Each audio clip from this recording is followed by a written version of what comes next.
I had been coach in Sauk Center for a couple of years, football coach. My wife and I purchased a house on Birch Street, 327 South Birch Street. Our kids were very, very little. And we had the greatest neighbors in the backyard. Doc, Andy, Mayor, and Marguerite. And I see some heads shaking. In fact, I know two of their boys are here tonight. Their two boys were very, very good streeter athletes themselves. I think Dave was much better than Tom, from what I understand. Anyway, I was sitting out with Andy one afternoon. It was out in the backyard, and Andy was in his chair. Andy was really a soft-spoken guy, I thought.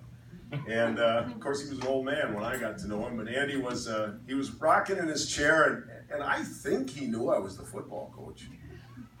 But he said to me, and I don't think he meant any harm by it.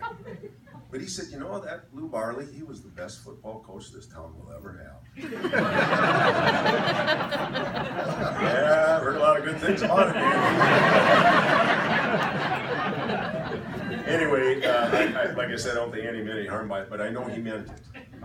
Lou Barley was very, very respected by the town of Sauk Center. I know that. I also, I thought, you know, I wouldn't mind something other than just that comment. So I thought I better find somebody else that I can ask. And I mean, 1945, that was a long time ago. There are a lot of old people here, but I mean, 1945 was a long time ago. And then Harry popped into me. Why not go ask Harry? So I called Harry. I said, Harry, you mind if I come over and pick your brain a little bit about Lou Barley? He said, yeah, stop over after school Friday. Okay, I can do that. I'm thinking Harry will forget by Friday. But I went out there, and I stepped in the place there, Harry, and you were sitting just like you are right now at the end of that long hallway. It's like almost like I felt like I was late for class or something. You were waving me over there. So here's Harry's story. He had several, but Harry had 5 pages of notes about Lou. Imagine that. It's like Harry was writing for the paper or something. Anyway, this is the best one I thought about Harry telling about Lou. Harry, if I screwed up, I apologize, but you were not easy to follow that day.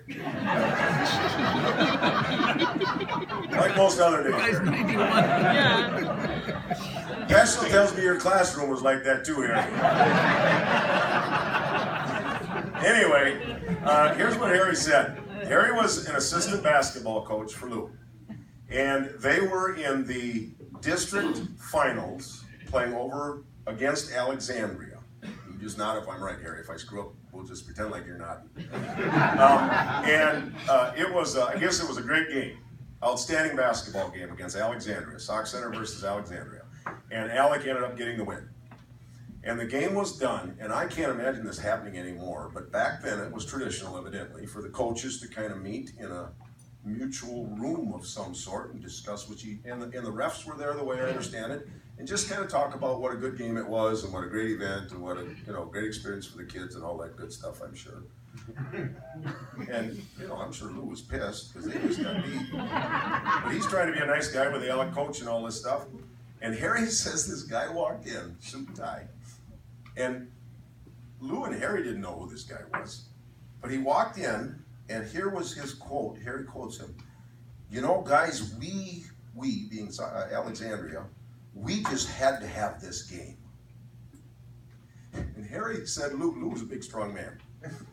Harry said, Lou picked this guy up, suit and tie, carried him to the door, held him up, opened the door, and threw him out. Went back to their conversation. Who the hell is that guy? Evidently, he was a superintendent from Alexandria. Gets better. He came back to apologize. Lou grabbed him again. So I never met Lou, but what I've heard about him, he must have been a wonderful, wonderful man and a great coach here for our Sauk Center Main Streeters. As I mentioned, Lou is not here tonight, but we are honored and we appreciate the fact that to accept for Lou tonight is his son, Mike Barley. So Mike, if you come up.